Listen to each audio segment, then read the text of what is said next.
क्या ये world cup associate countries का है? इस साल 2026 T20 वर्ल्ड कप में एसोसिएट्स नेशन जो है वो फुल फ्लेजेड नेशन को बता रहे कि बाबू क्रिकेट में कुछ भी हो सकता है।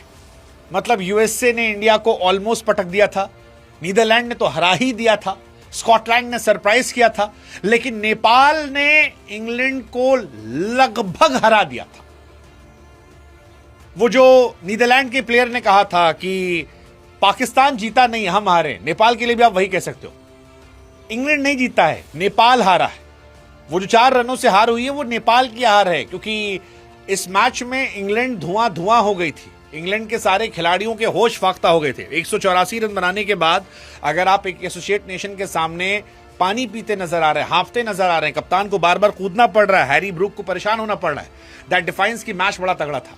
T20 वर्ल्ड कप 2024 में नेपाल जो है वो 1 रन से हारी साउथ अफ्रीका से, और आज वो इंग्लैंड से 4 रन से हारी। और मुझे लगता है ये दोनों मैच उनका था।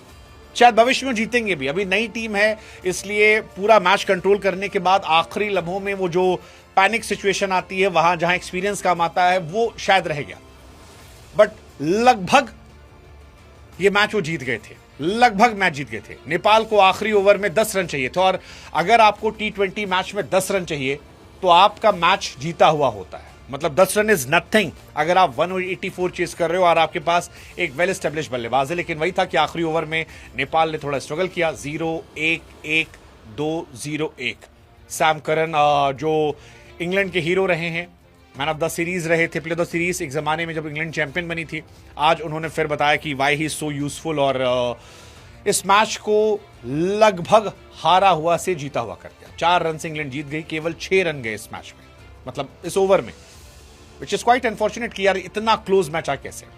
हालांकि नेपाल ने जबरदस्त खेला यार आज के मैच में। नेपाल बहुत अच्छी पारी खेली। नेपाल मतलब धुआं धुआं कर रही थी। नेपाल इस मैच में एक्चुअली आप देखो अगर तो धुएं पे ले आई। वो एंड में एक विल जैक्स की पारी जो थी और Harry Brook, Will Jacks, Harry Brook और बेथल, इन 3 ने थोड़ा सा बैटिंग में नुकसान पहुंचाया, वरना इंग्लैंड की इन्होंने लगा दी थी। नहीं अंबानी साहब, अभी नहीं। 2027 वनडे वर्ल्ड कप की ट्रॉफी जीत के इकट्ठे फिर पिएंगे चाय, अभी नहीं पिएंगे। अंबानी साहब स्वयं चाय ऑफर कर रहे हैं, और मेरा गिरधारी लाल इतना सीरियस है 2027 ओडीआई वनडे वर्ल्ड कप के लिए कि अंबानी साहब को ही मना कर दिया। मारियो शेफर्ड, ये आरसीबी के लड़के बिल्कुल बावले हो रखे हैं, बिल्कुल एकदम, ये रुक ही नहीं रहे। जिसका आरसीबी से संबंध है वो नहीं रुक रहा है भाई लोगों। 17वें ओवर की दूसरी बॉल पे विकेट, तीसरी बॉल पे विकेट, चौथी बॉल पे विकेट, भाई साहब 5वीं पे नहीं आया, लेकिन 6ठी बॉल पे फिर विकेट आ गया। तो भाई ये एकदम मतलब अलग लेवल पे चल रहा है सिस्टम इनका। रोमारियो शेफर्ड ने 3 ओवरों में 20 रन देके 5 विकेटें ली हैं।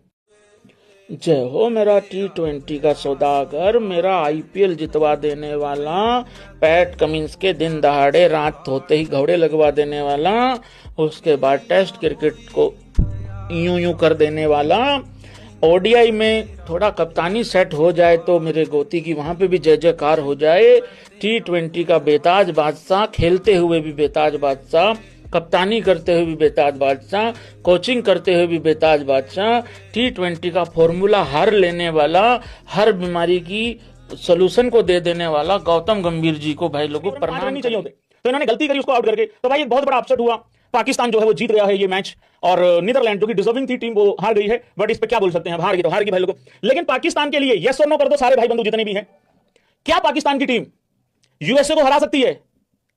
यार की गैल चालकारा काफला का आज जय शाह वहीं पे थे भाई मौजूद इस मैच के दौरान, इंडिया और यूएसए के मैच के दौरान। तुम ये मत समझो, देखो तुम कहानी नहीं समझ रहे हो, तुम्हारा थोड़ा सा सिस्टम गड़बड़ चल रहा है। मैं बताता हूं कैसे है क्या है। सवाल ये नहीं है कि इंडिया ने 160-61 किया, सवाल ये भी नहीं है कि इंडिया के लगभग 8 में से 7 बैटर जो है वो ज्यादा कुछ नहीं कर पाए। सवाल ये नहीं है हमारे 60-70 पे 6-7 आउट हो गए थे, नहीं।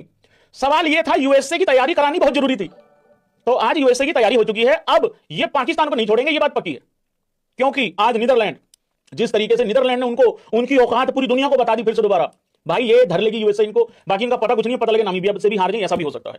उधर पाकिस्तान, बाल बाल बचे हो बेटे, आज बाल बाल बच गए हो। एक ऐसा मैच जो बहुत आराम से जीता जाना था। अगर तुम वहां देखोगे 50 रन चाहिए 54 बॉल में। अब आ जाओ पोरकियों पे, फिर आगे अपना स्कोर कार्ड डिस्कस करता हूं। भाई ये इन्होंने आज बेसिकली एक बहुत बड़ा अपसेट हुआ है, जो कि नीदरलैंड हारा है। नीदरलैंड का हारना बनता नहीं था, क्योंकि आखिरी के 2 ओवरों में 29 रन चाहिए थे। लेकिन भाई लोगों, ये कैच वहां छूटता है, और कैच छूटने के बाद वो 19वां ओवर आपको कितना 23-24 रन देके जाता है, और आखिरी ओवर में रहता ही कुछ नहीं है, 5 रन रह जाते हैं। पहले तो ये 98 पे सिर्फ 2 विकेटें इनकी डाउन थी, और वहां से 54 में 50 चाहिए थे। मेरी बबरों ने पूरी कोशिश की कि अपनी तरफ से बैलेंस बनाया जाए, नीदरलैंड को मैच में लाया जाए, लाया भी।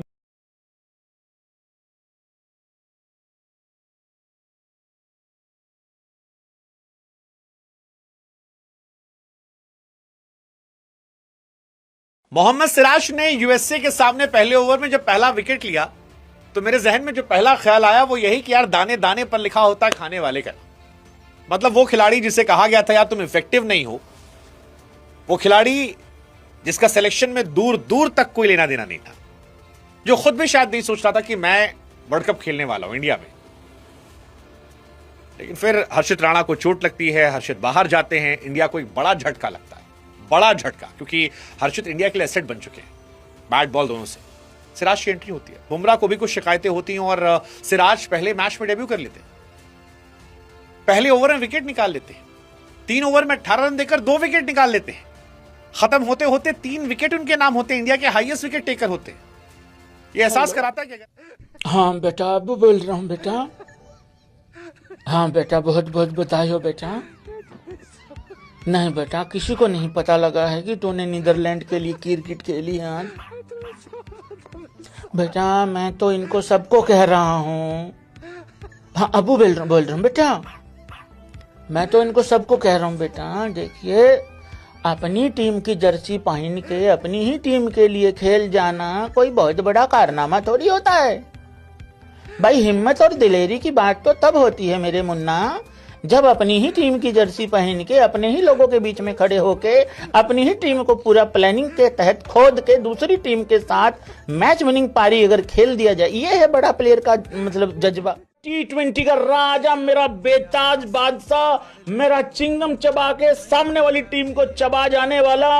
और ये पहली बार नहीं हुआ है कि टीम इंडिया संकट में थी और किसी ने 82, 84 रन बना के इज्जत बचा ली हो।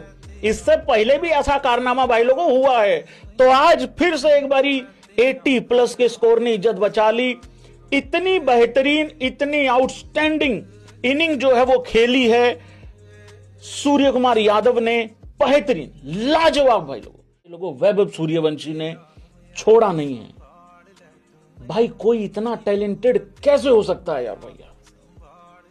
15 चौके 15 छक्के अकेले दम पे वर्ल्ड कप निकालना आसान नहीं होता है, पर इस लड़के ने एक्चुअली में अगर देखोगे ना, निकाल दिया भाई लोगों वर्ल्ड कप।